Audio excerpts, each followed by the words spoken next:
अब हम आते सेक्शन नंबर 303 के ऊपर। यहाँ पे आप देखोगे थेफ्ट के बारे में बात करी गई है। सबसे पहले हमें क्लॉज 1 में इसकी डेफिनेशन दी हुई है। इसमें लिखा हुआ है कि थेफ्ट जो है वो सिर्फ और सिर्फ मूवेबल प्रॉपर्टी का ही हो सकता है। तो आपको ये चीज याद रखनी है from prelims point of view. Immovable property का थेफ्ट कमिट नहीं हो सकता, जैसे कि लैंड और अदर चीजें लाइक ट्री जो होता है, जब तक वो अटैच्ड है अर्थ से तब तक आप उसका थेफ्ट नहीं कर सकते हो, because that's a kind of immovable property. But car हो गई या फिर आपका लैपटॉप हो गया या फोन हो गया, इन सब चीजों का थेफ्ट हो सकता है because these are movable properties. अब इसमें लिखा हुआ है whoever intending to take dishonestly any movable property।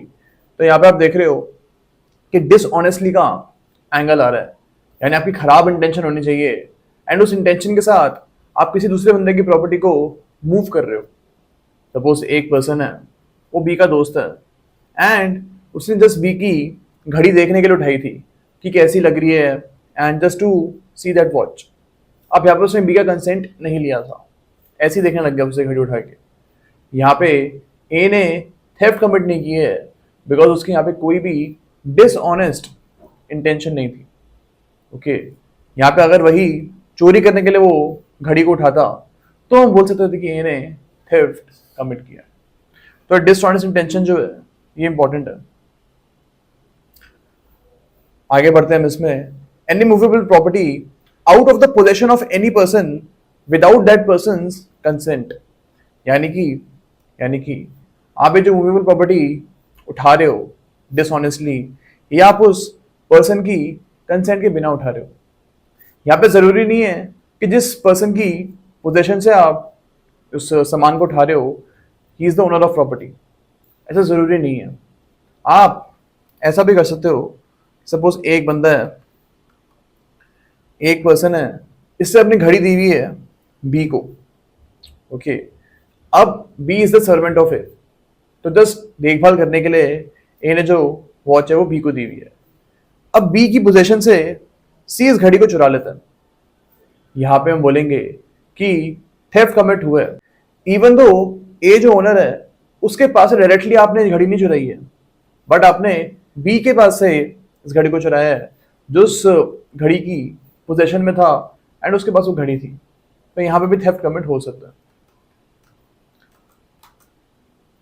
Okay, आगे लिखा है इसमें without that person's consent moves that property in order to such taking. यानी जैसे ही आपने डिसऑनेस्ट इंटेंशन से सामने वाले बंदे का कंसेंट लिए बगैर एक प्रॉपर्टी को मूव कर दिया, तब हम बोलेंगे कि थेफ्ट कमिट हो गया। सपोज ये एक कड़ा है मेरे पास, इसको मैंने डिसऑनेस्ट इंटेंशन से मूव कर दिया। अब ये कड़ा मेरा नहीं किसी और आदमी का था एंड उसका कड़ा मैंने एक जगह से दूसरी जगह सिर्फ मूव कर दिया, यहां हम बोलेंगे कि थेफ्ट कमिट हो चुका है। यहाँ पे जरूरी नहीं है कि इस कड़े को मैं लेके अपने घर लेके जाऊं पहले तभी थेफ्ट कमिट होगा। जस्ट आपने मूव कर दिया, then also you will say that theft has been committed. Okay, अब यहाँ पे सपोज ये जो कड़ा है मैंने उठाया और एक दूसरी जगह पे जाके रख दिया, ताकि जो उसका ओनर है उसकी जब नजर ना पड़े इसके ऊपर, तब मैं दूसरी जगह से इस कड़े को उठा के अपने घर ले जाऊं। यहां पे भी हम बोलेंगे कि थेफ्ट कमिट हुआ है। अब जो उसका एक्सप्लेनेशन नंबर 1 है, इसमें लिखा हुआ है कि जब तक कोई भी चीज जो जमीन है उससे अटैच्ड है तब तक उसका थेफ्ट कमिट नहीं हो सकता।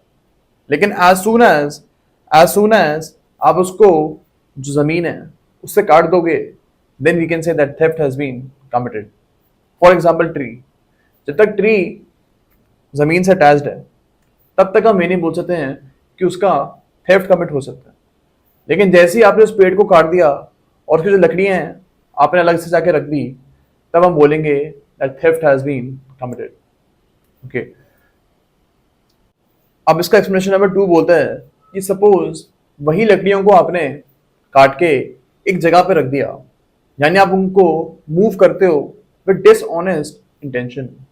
सपोज एक पर्सन है, उसने वो लकड़ियों को काट के वो जो गार्डन एरिया है वहीं पर अलग से जाके रख दिया है और ये सोचता है कि कल मैं आऊंगा एंड इन लकड़ियों को लेके चले जाऊंगा। ये सारी ये काम डिसऑनेस्ट इंटेंशन से चोरी करने के लिए करता है। यहाँ पे हम बोल सकते हैं कि जैसे ही आपने इन लकड़ियों को एक जगह से दूसरी जगह मूव कर दिया with dishonest intention, theft commit हो चुका है। ओके, अब इसका जो थर्ड एक्सप्लेनेशन है ये बात करते हैं ऑब्स्टेकल के बारे में। फॉर एग्जाम्पल एक साइकिल है और उस साइकिल पे आपने एक लॉक लगाया हुआ है, चेन होती है ना, चेन से आपने उस साइकिल को बंद किया हुआ है। अब जैसे ही आपने चेन का जो लॉक है उसको तोड़ा, आपने उस ऑब्स्टेकल को हटाने की कोशिश करी, यहाँ पे हम बोल सकते हैं कि थेफ्ट जो है वो कमिट हो चुका है। सपोज ए ने जो साइकिल का चेन है उसको तोड़ दिया ताकि वो आके जाके साइकिल चुरा पाए। जैसे ही उसने चेन को तोड़ा, यहाँ पे थेफ्ट कमिट हो चुका है। अब इसका जो फोर्थ एक्सप्लेनेशन है ये बोलती है कि अगर आप एक एनिमल को मूव करते हो, फॉर एग्जाम्पल एक पर्सन है, ये एक घोड़े को लालच देता है कि तू ऐसे ऐसे करके उसको वो चारा खिलाता है एंड जो घोड़े के पीछे सामान रखा हुआ है उसको वो चुराना चाहता है। ये ऐसे ऐसे करके चारा देता है उसे एंड घोड़े को अपने पास बुलाता है एंड धीरे धीरे करके वो उसको अपने घर ही ले जाता है। यहाँ पे हम बोल सकते हैं कि ए ने थेफ्ट कमिट की है, इवन तो उसने घोड़े को चलाया नहीं है, कुछ भी उसको उसने छेड़खानी नहीं करी यहाँ पे, स्टिल उसकी डिसऑनेस्ट इंटेंशन थी एंड उसके साथ उसको चारा दे रहा था और अपने घर ले गया। यहाँ पे वो एक एनिमल को मूव कर रहा है to actually commit theft, because घोड़े के ऊपर जो सामान पड़ा हुआ था उसको वो चुराना चाहता था। ओके, अब इसकी जो फिफ्थ एक्सप्लेनेशन है यहाँ बोला हुआ है कि जो कंसेंट है वो एक्सप्रेस भी हो सकता है और इम्प्लाइड भी हो सकता है। सपोज एक पर्सन है, इसको पता है कि बी उसका बहुत अच्छा दोस्त है। ओके, एंड अगर वो कोई भी बुक उठाएगा बी के घर से तो बी मना नहीं करेगा। यहाँ पे उसने डिसऑनेस्ट इंटेंशन के साथ बुक नहीं उठाई, उसने अच्छी इंटेंशन के साथ बुक उठाई है। उसको लगता था कि यस, एक इम्प्लाइड कंसेंट है बी का कि बुक कभी भी वो लेके जा सकता है। यहाँ पे अगर इस बुक को लेके अपने घर लेके जाता है तो हम बोल सकते हैं कि थेफ्ट कमिट नहीं हुआ है, बिकॉज यहाँ पे एक इम्प्लाइड कंसेंट था बी का। ओके, एंड एक्चुअली में बी ने पहले बोला भी हुआ था कि अगर कोई भी चीज़ मेरे घर से पसंद आती है तो तू उठा के लेके चली जाइए। तो यहाँ पे एक इम्प्लाइड कंसेंट था। और एक्सप्रेस कंसेंट क्या होता है उसके बारे में भी यहीं पे बात करी गई है। इसमें बोला हुआ है कि अगर सपोज एक पर्सन है, वो बहुत सारी बुक्स को ओन करता है और वो बी को बोलता है कि इन बुक्स को तो उठा के लेके चले जा। यहाँ पे एक एक्सप्रेस कंसेंट है, उसने क्लियर शब्दों में उसको बोला है कि हाँ ये बुक्स को उठा के तो लेके जा। तो यहाँ पे अगर बी लेके जाएगा इन बुक्स को उठा के तो हम ये नहीं बोलेंगे कि थेफ्ट कमिट हो चुका है। ओके, तो ये इम्प्लाइड और एक्सप्रेस कंसेंट जो है इनके बीच में हमको थोड़ा सा डिफरेंस पता होना चाहिए। इम्प्लाइड कंसेंट में साफ सीधे शब्दों में उसने कंसेंट नहीं दिया, बट हाँ हम मान सकते हैं कि एक इनडायरेक्ट वे में कंसेंट दिया गया। ओके, अब इसमें लिखा हुआ है कि जो कंसेंट है यहाँ पे वो पर्सन में दे सकता है जो इस प्रॉपर्टी की पोजेशन में हो। सपोज एक पर्सन है, इसने अपनी वॉच बी को दी हुई है जो कि एक सर्वेंट है। अब बी इस वॉच को दे देता है सी को और वो सी को बोलता है कि जा इस वॉच को तो लेके चले जा। ओके, अब यहाँ पे सी जो है उसको कुछ पता ही नहीं था कि ये प्रॉपर्टी ए की है एंड सी जो है उसने यहाँ पे कोई थेफ्ट कमिट नहीं किया। अब हम आते हैं इसकी इलस्ट्रेशंस के ऊपर। इसके हम फर्स्ट पे आते हैं। इसमें लिखा हुआ है ए cuts down a tree on Jades ground with the intention of dishonestly taking the tree out of Jades position without Jades consent. Here, as soon as A has severed the tree in order to such taking, he has committed the theft. तो ये तो self explanatory है कि जैसे ही आपने पेड़ को उठा के साइड में रख दिया उसी टाइम जो है वो थेफ्ट कमिट हो चुका है। इवन तो अब अगले दिन आते हो उस पेड़ की टहनियों को उठाने के लिए स्टिल हम मान लेंगे कि एक दिन पहले ही जो है थेफ्ट कमिट हो चुका है। अब हम आते हैं इसके सी के ऊपर। सी बोलता है कि ए जो है, A meets a bullock carrying a box of treasure. He drives the bullock in a certain direction in order that he may dishonestly take the treasure. As soon as bullock begins to move, A has committed the theft of treasure. यानी कि एक बैलगाड़ी है, bullock को वही बोलते हैं। एक बैलगाड़ी है, वो जा रही है एक जगह पे और उस बैलगाड़ी के ऊपर खजाना है। अब ए क्या करता है, उस बैलगाड़ी के ऊपर बैठ जाता है और उसको अपने घर की तरफ एक सर्टेन डायरेक्शन में वो लेके उसको चला जाता है। जैसे ही ए ने उस बैलगाड़ी की जो डायरेक्शन है उसको मोड़ दिया, उसको अपनी तरफ कर लिया, उसी टाइम हम मान लेंगे कि थेफ्ट जो है वो कमिट हो चुका है। बिकॉज ए ने ये सारा काम डिसऑनेस्ट इंटेंशन के साथ किया था। इसने इसलिए किया था ताकि वो जो खजाना है वो लेके भाग जाए। अब यहाँ पे हम डी के ऊपर आते हैं। A being Z servant interested bye Z with the care of Z's plate, dishonestly runs away with the plate without Z's consent. A has committed theft over here. अब यहाँ पे हम मानेंगे कि जो प्रॉपर्टी है, जो प्लेट्स हैं, वो Z के पोजेशन पे ही है। इवन तो Z ने उसको देखभाल करने के लिए अपने सर्वेंट को दिया हुआ है, लेकिन सर्वेंट तो Z के घर पे ही रहता है, सर्वेंट Z के घर के अंदर ही रहता है। एंड हम ये मानेंगे कि इफेक्टिव पोजीशन यहाँ पे Z की ही है। हम यहाँ पे ये चीज नहीं मानेंगे कि जो पोजीशन है वो Z ने अपने जो सर्वेंट है उसको दे दी है। ओके, एंड इसलिए अगर Z का जो सर्वेंट है वो उस प्लेट को लेके भाग जाता है तो हम मान लेंगे कि उसने उस प्लेट की चोरी करी है। ई पे हम आते हैं। ई में थोड़ा सा एग्जाम्पल को जो हमने डी में पढ़ा था मॉडिफाई कर दिया। ई में बोला है कि Z जो है वो अपनी प्लेट को ए को दे देता है एंड ए जो है वो एक वेयर हाउस का ओनर है, यानी कारखाने का एक ओनर है ए। एंड जेड ने उसको अपनी प्लेट दी हुई है कि इस प्लेट का ध्यान रखना। अब यहाँ पे ए क्या करता है, वो इस प्लेट को बेच देता है। यहाँ पे हम ये नहीं मानेंगे कि ए ने उस प्लेट की चोरी करी है, बिकॉज प्लेट तो ए की ही पोजीशन पे थी। जेड ने जो प्लेट की पोजीशन है वो ए को दे दी थी, तो यहाँ पे अपनी ही पोजीशन से वो चोरी कैसे कर सकता है।